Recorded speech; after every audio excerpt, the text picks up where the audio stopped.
पाताल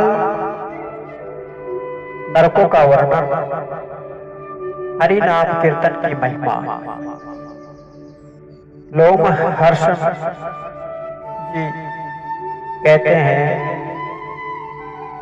सूत जी महाराज कहते हैं, मुनिवरों, इस प्रकार ये पृथ्वी का विस्तार बतलाया गया है। इसकी ऊंचाई भी 70,000 योजन, पृथ्वी के भीतर 7 तल हैं।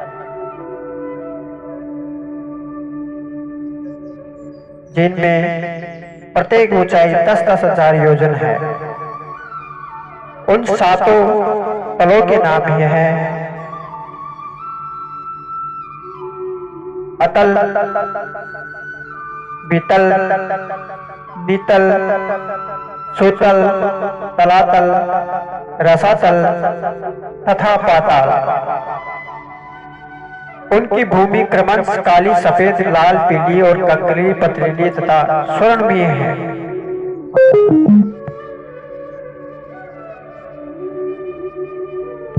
The Bluetooth device is ready to pair. 7 ही तल बड़े महलों से सुशोभित है। उनमें दानव और दैत्य सैकड़ों जातियों के निवास करते हैं। विशालकाय नागों के कुटुंब भी उनमें भीतर रहते हैं। एक समय पाताल से लौटे हुए देवर्षि नारद जी स्वर्गलोक सभा में कहा था, पाताल लोक स्वर्ग लोक से भी रमणीय है। वहां सुंदर प्रभा युक्त चमकीली मणियां हैं, जो परम आनंद के प्रदान करने वाली है। वे नगरों को अलंकार एवं आभूषणों से काम आती है। भला पाताल की तुलना किससे हो सकती है? वहां सूर्य की किरण दिन में केवल प्रकाश फैलाती है, धूप नहीं। उसी प्रकार चंद्रमा किरणों की रात में केवल उजाला करता है, सर्दी नहीं फैलाती। वहां सर्प और दैत्य आदि भक्ष्य भोज्य एवं सुरापान के पद से उन्मत्त होकर ये नहीं जान पाते कि कब कितना समय बीता है। वहां वन, नदियां, रमणीय सरोवर, कमल वन तथा अन्य मनोहर वस्तुएं हैं, जो बड़े बड़े सौभाग्य भोगों को मिलती हैं। पाताल निवासी दानव, दैत्य और सर्पगण सदा ही उन सब का उपभोग करते हैं। सब पातालों के नीचे भगवान विष्णु की तप में विग्रह है, जैसे शेषनाग कहते हैं। विष्णु दैत्य और दानव उन गुणों का वर्णन करने में समर्थ नहीं है। सिद्ध पुरुष उन्हें अनंत कहते हैं। देवता और देवर्षि की पूजा करते हैं, वे भी सहस्त्रों मस्तकों से सुशोभित हैं। स्वास्थ्य का कारक निर्मल आभूषण उनकी शोभा बढ़ाते हैं। वे अपने फणों की सहस्त्रियों मणियों को संपूर्ण दिशाओं को प्रकाशित करते हैं तथा संसार का कल्याण करने के लिए संपूर्ण असुरों की शक्ति हर लेते हैं। महाराज, उनके कानों में एक ही कुंडल शोभा पाते हैं। मस्तक, किरीट और गले में मणियों माला धारण किए भगवान के अनंत अग्नि की ज्वाला से प्रकाशमान श्वेत पर्वतों की भांति शोभा पाते हैं। वे नील वस्त्र धारण करते मद से मत रहते हैं और श्वेत हार से ऐसे सुशोभित होते हैं मानो आकाश गंगा प्रपात से युक्त उत्तम कैलाश पर्वत शोभा पा रहे हैं। उनके एक हाथ से अग्रभाग हल पर टिका रहता है और दूसरे हाथ से उत्तम मूसलधार किए हुए प्रलय काल में विषाग्नि की ज्वालाओं से युक्त संकर्षणात्मक रुद्र और उन्हीं के मुखों से निकलकर तीनों लोगों का संहार करते हैं। संपूर्ण देवताओं से पूजित हुए भगवान शेष पाताल के मूल भाग से स्थित हो अपने मस्तक पर समस्त भूमंडल को धारण किए रहते हैं।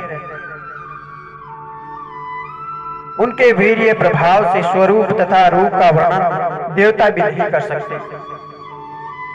जिनके मस्तक पर रखी हुई समूची पृथ्वी उनके फणों की मणियों के प्रकाश से लाल रंग फूल माला सी दिखाई देती है। उनके पराक्रम और वर्णन कौन कर सकता है। भगवान अनंत जब जमाई लेते हैं उस समय पर्वत समुद्र और वनों सहित ये सारी पृथ्वी डोलने लगती है। भगवान शेषनाग जब जमाई लेते हैं तो सारी पृथ्वी इधर उधर डोलने लगती है। गंधर्व अप्सरा सिद्ध किन्नर और सर्प कोई भी उनके गुणों का अंत नहीं पाते। इसलिए उन अविनाशी प्रभु को अनंत कहते हैं, जिनके ऊपर नाग वधुओं को हाथों में चढ़ाया हुआ हरिचंदन बारंबार श्वास वायु के लगने के संपूर्ण दिशाओं को सेवायित करता है। प्राचीन ऋषि गर्ग ने जिनकी आराधना करके संपूर्ण ज्योतिष शास्त्र का यथार्थ ज्ञान प्राप्त किया था, उन्हीं नाग श्रेष्ठ भगवान शेष ने उस पृथ्वी को धारण कर रखा है और वे ही देवता और असुर तथा मनुष्य सहित समस्त लोगों का भरण पोषण करते हैं। ब्राह्मणों पाताल के अनंत रोग आदि नरक हैं जिनमें पापियों को गिराया जाता है। उन नरकों को नाम बतलाता हूं, सुनो। रोग, शोकर, रोध, तान, सन, महाज्वाला और तप्त कुंभ, महालोक और विमोहन, रुधिरांत, वासा तप्त, क्रमीश और कर्मी भोजन, असी पत्रवन, लालाभाक्ष्य, पीयू है, वाहिन ज्वाला, अधशिरा, संदस, कृष्ण सूत्र, तम, अभिजी, श्रव भोजन तथा अप्रतिष्ठ इत्यादि बहुत से नरक हैं जो अत्यंत भयंकर है। ये सब यम के राज्यों में ही शस्त्र, अग्नि और विषय के द्वार यातना देने के कारण वे सभी नरक अत्यंत भयंकर है जो मनुष्य पाप कर्मों में लगे रहते हैं। वे ही उन नरकों में गिरते हैं जो झूठी गवाही देता है, पक्षपात पूर्वक बोलता है तथा असत्य भाषण करता है, वह मनुष्य रोक नरक में पड़ता है। जो गर्भ के बच्चे की हत्या कराता है, गुरु के प्राण लेता है, गायों को मारता है तथा दूसरों के श्वास रोककर मार डालता है, वे सभी घोर रोग नरक में ही गिरते हैं। शराबी, ब्रह्मत्यारा, स्वर्ण की चोरी करने वाला तथा उन पापियों को सत्संग रखने वाला मानव होकर नरक में जाता है। जो क्षत्रिय और वैश्य की हत्या करता है, गुरु पत्नी से संसर्ग रखता है, बहन के साथ व्यभिचारी करता है तथा राजदूत का प्राण लेता है, वह तप्त कुंभ नामक नरक में पड़ता है। जो शराब तथा सिंह को बेचता और अपने भक्त का त्याग करता है, वह तप्त लोह नामक नरक में गिरता है। पुत्री और पुत्र वधू के साथ समागम करने वाला पापी महाज्वाला नामक नरक में ही गिराया जाता है। जो नीच अपने गुरुजनों को अपमान करता है, उन्हीं को गालियां देता है, वेदों को दूषित करता है, उन्हें बेचता तथा अगम्य स्त्रियों के साथ समागम करता है, वे सभी सबल नामक नरक में जाते हैं। चोर तथा मर्यादा में कलंक लगाने वाला मनुष्य हुमोह नामक नरक में गिरता है। देवता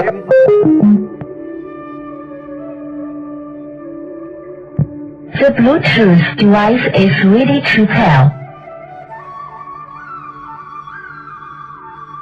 देवता और देश के पितरों को देश रखने वाला एवं रत्नों को दूषित रखने वाला मनुष्य कुंभी भक्ष नामक नरक में पड़ता है, जो दूषित यज्ञ करता है और देवताओं पितरों को अतिथियों को दिए बिना ही स्वयं खा लेता है, वह लाला भक्ष नामक भयंकर नरक में जाता है।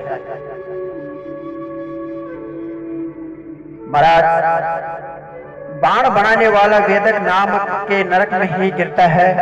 जो कर्णी नामक बाण का तथा खड़ग आदि का आयुधों का निर्माण करता है वह अत्यंत भयंकर विष सन नामक नरक में गिराया जाता है। जो ध्वज नीच प्रतिग्रह स्वीकार करता है, यज्ञ के अनधिकारियों से यज्ञ करवाता है तथा केवल नक्षत्र बताकर जीविका चलाता है, वह अघोमुख नामक नरक में जाता है।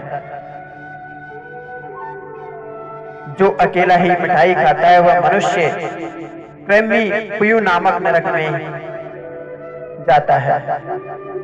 लाख मांस रस तिल और नमक बेचने वाला ब्राह्मण भी उसी नरक में पड़ता है। बिल्ली मुर्गी बकरा कुत्ता सुअर तथा चिड़िया पालने वाला भी क्रमी कुयु में ही गिरता है। जो ब्राह्मण रंगमंच पर नाचकर जीविका चलाता है, नाव चलाता है, जारज मनुष्य का अन्न खाता है, दूसरों का जहर देता है, चुगली खाता है, भैंस से जीविका चलाता है, पर्वत दिन स्त्री संभोग करता है, पूर्व के दिन स्त्री संभोग करता है, दूसरों के घर में आग लगाता है, मित्रों की हत्या करता है, सुकून बताकर पैसे लेता है, गांव भर की पुरोहित करता है, गांव भर में जो चुगली करता है तथा सोमरस बेचता है वह रुधिरांग नामक नरक में गिरता है। भाई को मारने वाला, समूची गांव को नष्ट करने वाला मनुष्य वह तृणी नहीं ले जाता है। जो वीर्यपान करता है, मर्यादा तोड़ने में अपवित्र रहते हैं, वे बाजीगरी जीविका चलाते हैं, वे कृच्छ नामक नरक में गिरता है। जो आकरण ही जंगल कटवाता है वह 80 पत्रवन नामक नरक में जाता है। भेड़ की व्यापारी जीविका चलाने वाले, मृगों का वध करने वाले वहिंज्वाला नामक नरक में गिराया जाता है। जो व्रत का लोभ करने वाला तथा अपने आश्रम में भ्रष्ट है, वे दोनों ही संध्वंस नरक की यातनाएं पड़ती है। जो मनुष्य ब्रह्मचारी होकर दिन में सोते और स्वप्न में वीर्यपात करते हैं तथा जो लोग अपने पुत्रों द्वारा पढ़ाए जाते हैं, वे श्रव भोजन नामक नरक में गिरते हैं। ये तथा और भी सहस्त्रों नरक है जिनमें पापी मनुष्य यातनाएं डालकर पीड़ित किया जाते हैं। ऊपर जो पाप गिनाए गए हैं उनके अतिरिक्त दूसरे भी सहस्त्रों प्रकार के पाप हैं जिनका फल नरक में पड़े हुए पापी जीव भोगते हैं।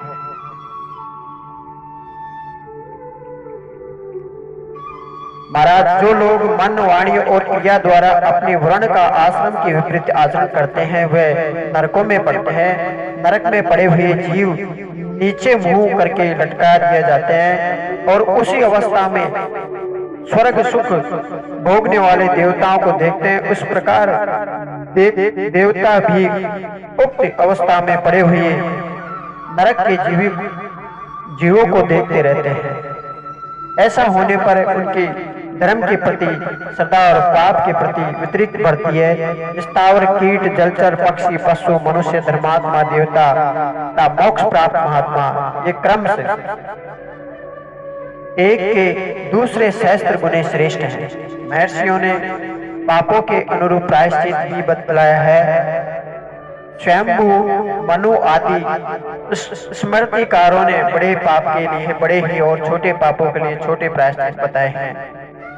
वह सब तपस्या रूप है और तपस्या रूप में जो समस्त प्रायश्चित है उन सब में भगवान कृष्ण का निरंतर स्मरण श्रेष्ठ है। पाप कर लेने पर जिस पुरुष को उसके लिए पश्चाताप होता है, उसके लिए एक बार भगवान श्री हरि का स्मरण कर लेना ही सर्वोत्तम प्रायश्चित है।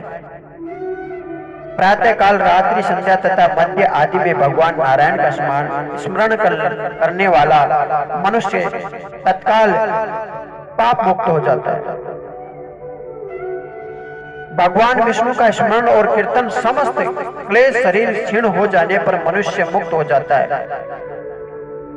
विप्रो, जप होम और अर्चना आदि के समय जिसका मन भगवान वासुदेव में लगा होता है वह तो मोक्ष का अधिकारी है। इसलिए फल रूप से इंद्र आदि के पद प्राप्ति विश्व विघ्न मात्र है।